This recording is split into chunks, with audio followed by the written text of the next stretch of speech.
Allez, chers frères et sœurs, nous vous saluons tous dans le nom de Jésus et bienvenue dans Bible en main, encouragement. Allez, on va se recevoir. Allez, je vous reçois dans cette belle chambre, ce beau studio, studio de méditation. Ça fait longtemps, ça fait un bail que nous ne sommes pas revus et on se dit c'était important que nous puissions revenir et que nous puissions parler un tout petit peu euh, de la parole du Seigneur. Bonne fête de Pâques à tout le monde. Bonne fête de Pâques à tous. Croyez-moi, la grâce de Dieu est complètement sur nous et que nous allons ensemble vivre la grâce de Dieu. Que Dieu vous bénisse abondamment. Christ est ressuscité. Et donc, c'est toujours important de vivre la résurrection chaque jour et de faire au travers de notre vie que Christ reste vivant. Bienvenue à tous. Nous allons prier et on dit merci à Dieu. Prions dans le nom de Jésus. Tendre Père, nous te disons merci et nous te rendons grâce. Merci pour ta fidélité, merci pour ton amour, merci pour la paix et la joie et merci pour ta présence encore au milieu de nous. Sois béni, sois élevé alors que nous voulons nous encourager. Permets-nous d'écouter ta parole par ton esprit. Au nom de Jésus, nous avons ainsi prié. Amen. Vous êtes nombreux qui nous avez demandé pourquoi on a arrêté tout d'un coup sur la Bible en main, pourquoi on pouvait arrêter tout d'un coup de parler de la parole qui ont donné certains principes, on se rappelait des choses, parce que notre souci c'est que le jour où Jésus va venir, qu'il nous trouve nous tous prêts et que nous puissions un jour le voir et surtout le rencontrer. Comme on dit, je veux rencontrer le Christ que j'ai servi sans l'avoir jamais vu. Ça, c'est ça la foi. Bienvenue donc à tout le monde. Oh, j'ai comme l'impression qu'il y a beaucoup d'écho. Bienvenue à tout le monde et je sais que Dieu va nous faire tellement du bien et que nous allons méditer ensemble. Allez, aujourd'hui, j'aimerais que nous puissions... Nous, sur la Bible, on a déjà commencé avec le livre de Psaume. Alors, j'ai voulu que nous puissions commencer à lire un peu ce psaume et puis par après regarder quelque chose qu'on peut tirer dessus et puis après les mettre en pratique. Hein, le mettre en pratique. Psaume chapitre 15. Psaume chapitre 15. J'aime écouter ce que David est en train de dire. David dit, Éternel, qui peut rester dans ton sanctuaire? Première question, qui peut rester dans ton sanctuaire? Deuxième question, qui peut demeurer sur ta montagne sainte? Qui peut rester dans ton sanctuaire? Qui peut demeurer sur ta montagne sainte? Sanctuaire, le lieu où il y a la présence de Dieu, mais aussi la montagne sainte, le lieu où se trouve la présence du Seigneur. Avant que David ne puisse construire, par exemple, avant que Salomon ne puisse construire le temple. Et donc, la plupart du temps, les Moïse et les autres partaient à la montagne, partaient rencontrer Dieu. Vous savez, j'ai compris d'abord une chose. Il y a des gens qui entrent dans la présence de Dieu pour sortir directement. Mais il y en a d'autres qui doivent rester. La Bible dit qui va rester. Vous voyez, ce n'est pas qui va entrer. Non, on peut y entrer, mais rester là, ça a des conditions. Entrer, c'est par le sang de Jésus. On y entre. Mais rester là, rester, demeurer dans le sanctuaire, rester sur la montagne. Vous voyez, vous pouvez monter. Puis, le plus grand, ce n'est pas celui qui est arrivé juste au sommet de la montagne. Je pense que le plus important, c'est la personne qui reste, qui demeure là-bas, qui demeure dans la présence de Dieu. Alors, David commence à donner les conditions. Il commence à donner comme les qualités d'une personne qui doit rester là. Et je prie Dieu que ces qualités-là, que nous puissions demander au Saint-Esprit de nous accorder ces types de qualités afin que toi et moi, bien sûr, que nous puissions non pas seulement entrer dans la présence de Dieu, mais que nous ayons la capacité de rester là, qu'on soit qualifié pour rester, qu'on soit qualifié pour demeurer là-bas, dans la présence du Seigneur. On peut y aller. Verset 2. La Bible dit 1. L'homme a la conduite intègre. Un jour, je parlerai de l'intégrité. Parce que, vous voyez, aujourd'hui, il y a de moins en moins des hommes intègres.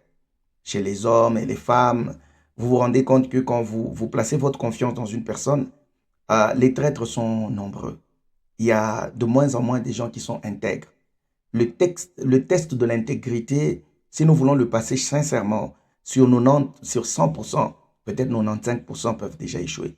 Pourquoi? Parce que ces derniers temps, on se trahit facilement. Mais je ne parle pas de l'intégrité face aux hommes d'abord. Je parle de l'intégrité face à Dieu. Quand Dieu pouvait parler de Job, Dieu parlait de Job par rapport à son intégrité.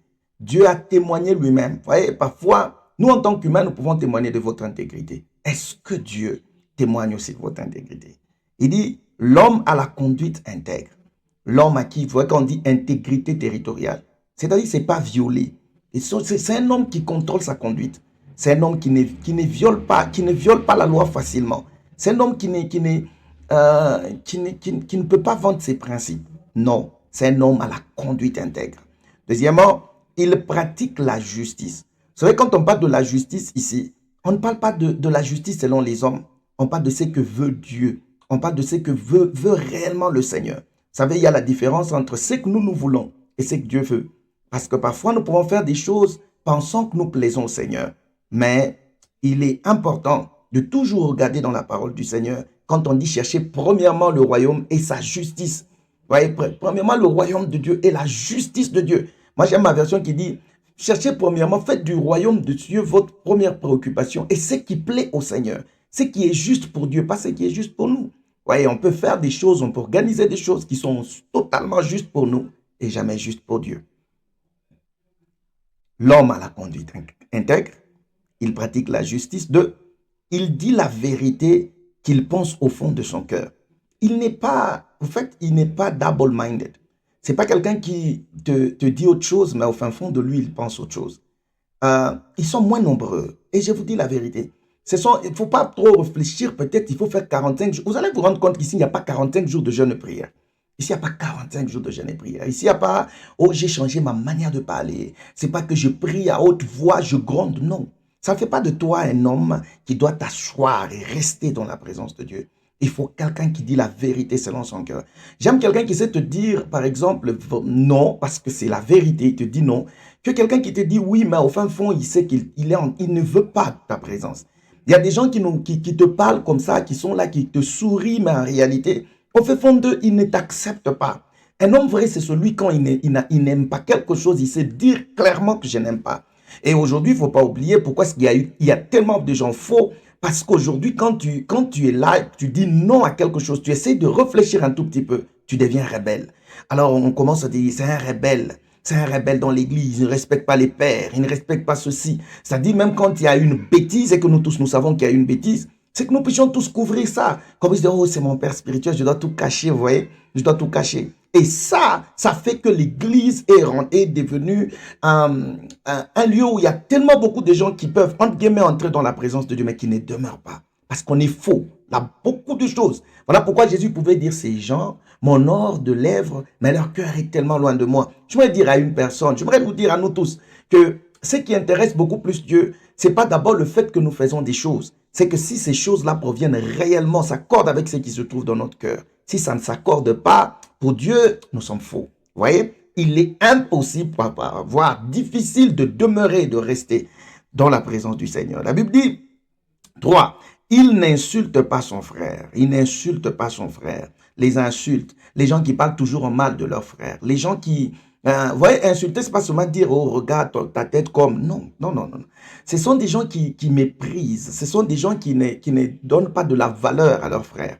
Des gens qui ne voient pas en bien leurs frères, qui ne savent pas apprécier ce qui est bon dans la vie de leurs frères. Même quand vous savez que ce qu'il fait, c'est bon. J'ai l'impression que quand vous retrouvez, en fait, c'est quelque chose que le Seigneur m'a fait entendre, m'a fait comprendre ce jour-là. Il m'a dit, Christelle, voyez, il y a telle chose que vous n'aimez pas. Par exemple, il y a un chant que peut-être je n'aime pas.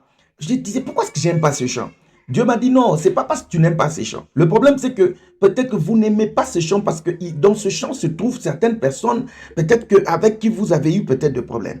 Alors j'ai commencé à comprendre, j'ai dit, ah ok, Seigneur, aide-moi. Et j'ai commencé à prier pour moi-même, pour mon cœur. Parce que c'est important. Parce qu'il y a des moments où vous n'arrivez pas à accepter quelque chose, pas parce que la personne qui est en train de la faire l'a fait mal, parce que tout simplement, vous n'appréciez pas la personne. Et quand vous n'appréciez pas la personne, même quand la personne va faire quelque chose de bien, vous savez que la solution à tel problème que vous avez maintenant, c'est juste faire recours à cette personne.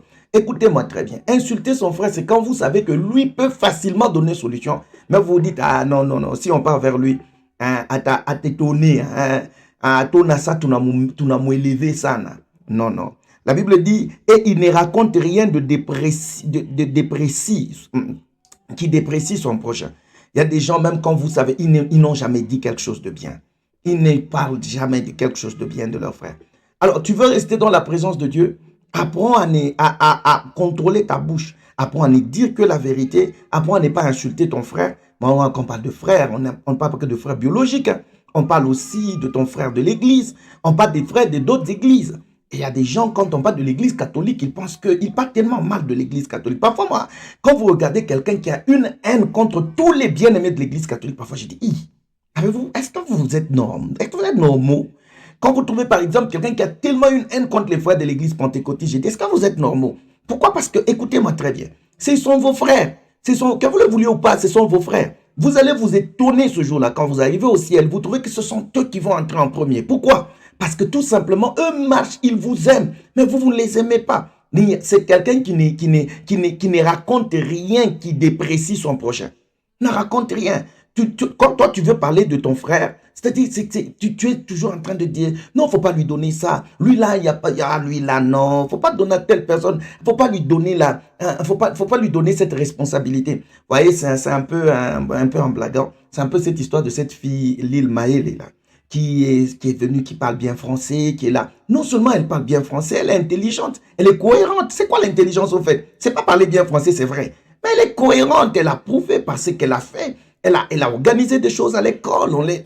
Elle vous dit qu'elle est responsable et elle défend sa responsabilité. Regardez le type de commentaire qu'on a eu. Et je voulais un jour commenter en disant que, mais vraiment, sincèrement, que Dieu nous délivre de ce cœur-là. On a un mauvais cœur, les Congolais parfois. On a un mauvais cœur. Et quand vous regardez comme ce sont des chrétiens, ils disent, elle n'est pas intelligente, arrêtez ça qui vous avez dit. Tout ce que vous trouvez à dire, c'est toujours de trouver quelque chose de noir sur une très grande feuille blanche. Et vous vous concentrez sur la petite tache noire, au lieu de vous concentrer sur l'espace blanc qui est resté. Pourquoi? Parce que tout simplement, c'est ça la qualité de notre cœur. Toujours déprécier quelqu'un. Vous avez du mal à apprécier. Voilà pourquoi, moi je pense que la première des choses, c'est commencer par apprécier les gens qui sont dans votre propre maison. Quand vous regardez les gens qui commandent, vous dites, est-ce que vous appréciez vos femmes? Est-ce qu'il vous arrive d'apprécier vos maris? Tu es bien coiffé, tu es bien habillé. C'est peut-être difficile, mais il faut commencer par là. Ne déprécie pas. Il ne faut pas toujours, quand tu parles, toi, c'est toujours déprécier quelqu'un. Non, c'est pas bon. Et puis par après, tu es là un homme qui prie beaucoup. Tu vas te rendre compte qu'ici, on ne parle pas de beaucoup prier. On voit des choses que tu ignores. C'est ça qui peut te permettre de rester dans la présence de Dieu. La Bible dit, où lui cause un préjudice. Il y a des gens qui mettent toujours, quand on dit c'est tel, oh non, non, non, non, écoutez, l'autre là, écoutez, tout ça, il y a des gens, et bizarrement, vous voyez, tellement il y a tant d'hypocrites, et bizarrement, quand vous vous rencontrez comme ça, hey, mon frère, tu vois. Non, en fait, faisons très attention. Ça fait que, vous voyez, on n'a pas dit que tu n'es pas chrétien, non. Le problème, c'est que tu ne restes pas pendant longtemps dans la présence de Dieu. Et quand si tu ne restes pas pendant longtemps dans la présence de Dieu, c'est que tu n'auras pas sa nature. Ouais, tu n'auras pas sa nature. 4. Il méprise l'homme vil, mais il honore celui qui respecte l'Éternel. Aujourd'hui, quand vous trouvez quelqu'un qui marche dans la sainteté, qui marche dans les principes de Dieu, vous avez l'impression que tout le monde, on a changé de valeur. Voilà pourquoi. Et vous trouvez ce sont des chrétiens. Avec cette phrase, moi je ne suis pas hypocrite. Hein. Moi, je suis pas... C'est comme si cette histoire de ne pas être hypocrite, c'est se permettre de vivre avec n'importe qui, d'entrer n'importe où, de faire n'importe quoi, de dire n'importe quoi, de boire comme on veut, de s'enivrer comme on veut, d'aller partout, là où tout le monde va. Non, on est chrétien. Un chrétien, entre guillemets, c'est quelqu'un qui est sorti du monde. Et c'est important. Et la Bible dit qu'il méprise l'homme vil. En fait, en réalité, nous devons commencer à dire non, non, non, non, non, nous, on ne peut pas être là. Nous, ça, c'est pas notre valeur. Ça, c'est pas notre... Même si c'est quelqu'un qui est honoré partout, tant qu'il n'a pas de valeur chrétienne, même si tout le monde l'apprécie, nous, on dit non, ce ne sont pas nos valeurs. Il n'a pas nos valeurs, il ne prône pas nos valeurs et donc, nous, on n'est pas d'accord avec lui. Mais quand c'est quelqu'un qui respecte, qui honore l'Éternel, nous le respectons, nous l'honorons. Nous les respectons, nous l'honorons. Aujourd'hui, quand quelqu'un vous dit, moi j'ai par exemple 30 ans et j'ai jamais connu d'homme, et quelqu'un dit, mais toi là, tu vis dans quel siècle? Tu vis dans quel siècle? Aujourd'hui, quand quelqu'un a été par exemple violé, c'est comme si c'était la victime, et c'est elle maintenant, vous voyez, c'est elle la victime. Mais tout le monde commence à lui dire, toi aussi, pourquoi tu peux dire tout ça? Pourquoi tu peux venir parler de tout ça ici? Parce que le monde d'aujourd'hui, au lieu d'encenser ceux-là qui craignent le Seigneur, les valeurs, mais nous sommes en train d'encenser des vices, des gens qui publient des choses bizarres, la nudité, tout ça. Ce sont là des personnes que nous trouvons que ces gens-là sont meilleurs, sont nos modèles. Non, de tels types de personnes ne peuvent pas rester dans la présence de Dieu. Il tient toujours ses serments, même s'il doit en partir, en périr, en pâtir, je pense. Ah, écoutez, il tient toujours ses serments. En d'autres mots, il tient toujours sa parole. Chrétien, apprenons à tenir nos paroles, nos engagements. Écoutez-moi très bien. À un moment donné, nous étions en train de parler sur le mariage et tout ça. Et nous nous sommes rendus compte que pourquoi est-ce que la plupart de mariages chrétiens connaissent de problèmes? Pourquoi la plupart de mariages chrétiens connaissent de problèmes? Justement parce que la plupart de mariages chrétiens connaissent de problèmes parce que les gens n'ont pas appris la valeur de la parole. Les gens n'ont pas appris la valeur de la parole. Juste quand tu as dit à quelqu'un que non, je veux te chérir, je resterai fidèle à toi. Combien sont restés fidèles? Combien sont restés fidèles? Combien sont restés avec leur femme d'une manière fidèle, leur homme d'une manière fidèle? Le problème, c'est que nous avons non seulement dans le mariage, même dans l'église, des hommes qui ne savent pas tenir parole. Nous avons dans le sphère politique des hommes qui ne savent pas tenir parole. Des gens qui promettent beaucoup, mais qui ne réalisent pas. Et ça, c'est un problème. Ça, c'est un problème. Une telle personne, écoutez-moi très bien, on n'a pas dit, oh, il ne prie pas. Il peut prier, mais ne reste pas dans la présence de Dieu. Demeurer dans la présence de Dieu, c'est lié à un caractère. C'est lié à un caractère. Et la Bible dit, lorsqu'il prête de l'argent, c'est toujours sans intérêt. Combien d'entre nous, moi je te donne ça, quand je te donne, au fait l'intérêt c'est pas seulement dire que tu vas me donner plus, non. En fait quand il te donne l'argent, c'est que lui dans sa tête, il envisage autre chose. Il cherche autre chose. Ce sont des frères aujourd'hui à l'église, quand une sœur se retrouve dans des difficultés, ce sont des frères maintenant qui viennent, voyez, et il vous parle en langue. Mais il arrive là, il dit, je vais t'aider. Mais derrière ces aides-là, il sait que je vais t'avoir. Ce sont des frères qui font du mal aux sœurs. Pourquoi? Parce qu'ils savent que en aidant financièrement, je peux faire aussi telle chose. Je peux faire des bêtises. Ils ne prêtent pas avec intérêt. Ils ne donnent pas avec intérêt. Ils ne prient pas pour des gens pour les intérêts. Parce que l'intérêt, nous, on est en train de voir seulement l'argent. Non, tu peux prêter ton temps. Tu peux prêter ton temps. Tu peux le prêter gratuitement. Tu peux le prêter sans arrière-pensée. Tu peux le prêter sans arrière-pensée. Aujourd'hui, quand on t'appelle pour aller prêcher, derrière toi, il y a quoi? On va me payer. Aujourd'hui, tout est devenu monnayable. Oh non, le ministère là, quand vous voyez des gens en train de se bousculer, pourquoi il y a aujourd'hui tant il y a tellement de poison dans les églises? Simplement parce que on a mal présenté le ministère. On a mal présenté le ministère. Et tout est devenu monnayable, tout ça. Tout est devenu par intérêt. Il y a plus de gens qui peuvent se dire, je peux aller dans cette retraite, je vous aide, je vous encadre, on fait tout, mais sans vous demander quoi que ce soit. C'est que je le fais pour la gloire de Dieu. Aujourd'hui, ce ne sont pas des âmes. J'ai aimé ma femme qui m'a dit que, écoutez, aujourd'hui, le plus grand problème, ce ne sont pas les serviteurs de Dieu dans leur tête. Quand ils partent prêcher, ce ne sont pas des âmes. Combien d'âmes seront gagnées? Mais c'est combien d'argent lui va gagner? Combien il va gagner? Oh, il va gagner 10 000 $. Il va gagner 500 000 $. Et nous nous posons des questions. Pourquoi aujourd'hui, on commence à fabriquer de miracles, de prophéties? Je ne suis pas contre les prophéties, même pour certaines prédications. Il y a des prédications, on le met juste pour plaire, afin que quand je vais terminer ici, waouh, que j'ai beaucoup d'argent. Non, le problème, c'est que la plupart d'entre nous, chers frères et sœurs, nous ne savons pas rester dans la présence de Dieu parce qu'il y a trop d'intérêt. Trop d'intérêt. Pourquoi tu t'es marié à cette personne? Intérêt. Pourquoi tu fais trop d'intérêt? Il prête sans intérêt. Il donne sans intérêt. Il donne sans intérêt. Et on dit, il refuse qu'on l'achète pour condamner l'innocent. Et ça, vous voyez, on peut acheter plusieurs personnes. Et là, nous le voyons à la justice. Et quand vous voyez ces gens-là, ce sont des pasteurs, ce sont des diacres, vous les trouvez là-bas. Emmanuel, ceci, mais Emmanuel, on peut facilement corrompre. Acheter, c'est juste corrompre. On peut te corrompre pour tuer quelqu'un. On peut te corrompre pour trahir quelqu'un. Il y a trop de traîtres ces derniers temps. On te corrompt. Va participer là-bas. Tu ne viens pas prier. Il y a des gens, j'ai vu des gens. Vous êtes là en train de prêcher. Quelqu'un est en train d'enregistrer. Vous pensez qu'il enregistre pour aller écouter, pour que ça l'édifie? Non. Il est en train d'enregistrer pour que quand vous commettez même une erreur, il va prendre ça, il va envoyer, je ne sais pas, à votre supérieur pour qu'on arrive, qu'on vous blâme. Parce que leur souci, c'est de dire que non, cette voie-là, il faut la fermer. Je vous dis la vérité. Et c'est ça dans nos églises. Ils sont pleins. Ils sont pleins. Ils sont là. Ils sont corrompus. Ils sont corrompus. Hein, la Bible dit, ils refusent qu'on l'achète pour condamner l'innocent.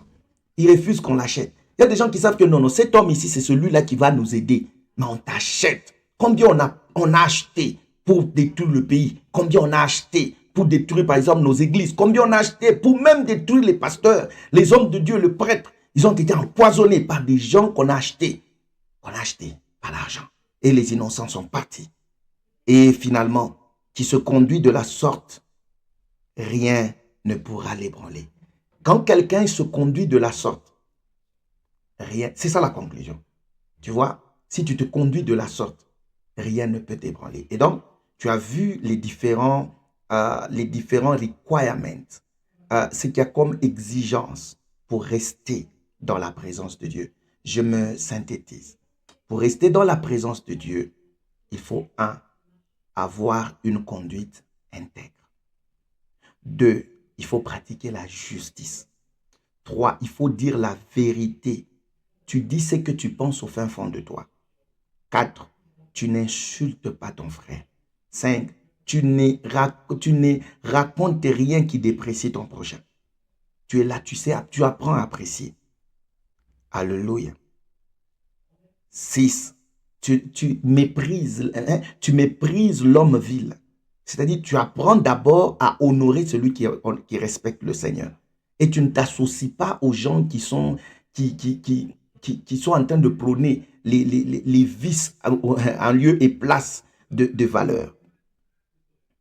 5, ou 6 ou 7, tu tiens toujours tes serments. Même quand tu sais que ici, on peut même me tuer. Alors, 9, tu prêtes sans intérêt. Tu prêtes ton argent, tu prêtes ton temps sans intérêt. Tu refuses d'être corrompu. Tu refuses la corruption. Ouais, tu refuses d'être corrompu pour condamner l'innocent. Et quand tu as toutes ces qualités-là, la Bible dit, rien ne pourra t'ébranler. Alors, quand vous regardez toutes ces qualités se retrouvent dans une seule personne qu'on appelle Jésus. Vous voyez, toutes ces personnes, voilà pourquoi Jésus ne peut jamais être ébranlé. Parce qu'il a rempli toutes les conditions pour rester dans la présence de Dieu. Rien ne peut l'ébranler. Alors, que Dieu vous bénisse abondamment. Je vous... alors, allez, on se dit d'abord...